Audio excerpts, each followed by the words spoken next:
तो फाइनली पप्पू यादव को अब नीतीश कुमार के राज्यसभा जाने का चिंता होने लगा है, टेंशन होने लगा है। वो साफ तौर पे हाथ जोड़ के नीतीश कुमार से रिक्वेस्ट कर रहे हैं कि नीतीश जी मत जाइए बिहार को छोड़ के, और अगर जा भी रहे हैं तो इन गिद्धों के हाथ में बिहार को मत दीजिए। गिद्ध कौन? बीजेपी। मतलब इशारा तो भाजपा के तरफ ही है उनका, और ये सारी बातें बता रही है कि किसी भी कीमत पे पप्पू यादव नहीं चाहते साहब कि नीतीश कुमार अगर जाएं भी तो सत्ता जो है वो भाजपा के हाथों में जाए। अब इसके पीछे का लॉजिक और कारण समझिए। एक बात उठाते हैं 2020 में एम्बुलेंस वाला मामला और पप्पू यादव को जेल जाना पड़ता है।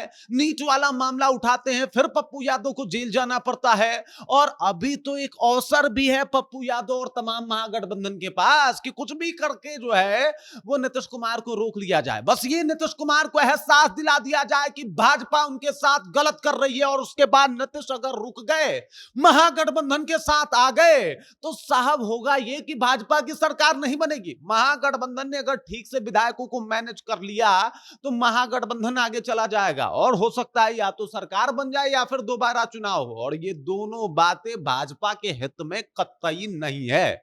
पूरी कहानी क्या है, इसके ऊपर विस्तार पूर्वक चर्चा करेंगे, बातचीत करेंगे, और किस तरीके से ये महागठबंधन का एक ऑफर भी है और पप्पू यादव का एक दर्द भी। यह सब कुछ आपको विस्तार पूर्वक बताएंगे, समझाएंगे। लेकिन उससे पहले मेरा परिचय जान लीजिए। मेरा नाम है रजत और आप जनता जंक्शन देख रहे हैं। सबसे पहले आपको बता दूं कि पप्पू यादव, इनके साथ अपना कुछ निजी भी मसला है, लेकिन निजी मसला को इसके बाद बताएंगे आपको। लेकिन सबसे पहले क्या कुछ राजनीतिक मसला और इसका फायदा हो सकता है, इस बात को समझिए। सब लोग बोल रहा है कि नीतीश के साथ गलत हुआ, सब लोग बोल रहा है, सब लोग ए टू जेड लोग कह रहा है कि भाई भाजपा खेल गई नीतीश कुमार के साथ। सब लोग कह रहा है कि भाई भाजपा ने गलत किया नीतीश कुमार के साथ। नीतीश कुमार को राज्यसभा भेजना भाजपा की एक प्लानिंग है, और ये प्लानिंग का हिस्सा नीतीश कुमार खुद कैसे बन सकते हैं। अब नीतीश कुमार के पास है कि या तो अपने वो आत्मसम्मान की रक्षा करे, अपने पार्टी की रक्षा करे, अपने पद की रक्षा करे और सब कुछ बचा ले, या फिर भाजपा के हाथों मजबूर होकर चले जाएं राज्यसभा। अगर वो राज्यसभा जाते हैं तो लगातार ये बात जो है वो रहा है कि भाई साहब जेडीयू जो है वो खल्लास, जेडीयू खत्म हो जाएगी, जेडीयू को का कुछ बचेगा नहीं,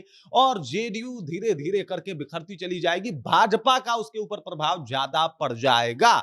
जो एक जेडीयू की विचारधारा थी, जो न्यूट्रल विचारधारा थी, उसको भाजपा खूब प्रभावित कर सकती है, और इस बात का डर तमाम महागठबंधन के नेताओं को भी है। और ये ऑफर भी है, और एक तरीके से समझिए कि नीतीश कुमार को चेतावनी भी, नीतीश कुमार से रिक्वेस्ट भी, जो पप्पू यादव कर रहे हैं। पप्पू यादव ने पहले समृद्धि यात्रा की तारीफ की, कहा कि बहुत बढ़िया समृद्धि यात्रा और यात्रा रहा, और ये नीतीश कुमार की निजी यात्रा है।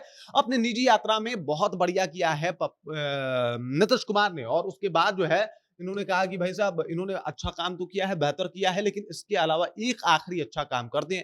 अगर ये जा ही रहे हैं तो गिद्धों के हाथ में सत्ता सौंप के ना जाए, गिद्धों को आने मत दे। अब गिद्धों को आने मत दे का क्या मतलब? भाजपा की सरकार ना आने दे, भाजपा का मुख्यमंत्री न बनने दे।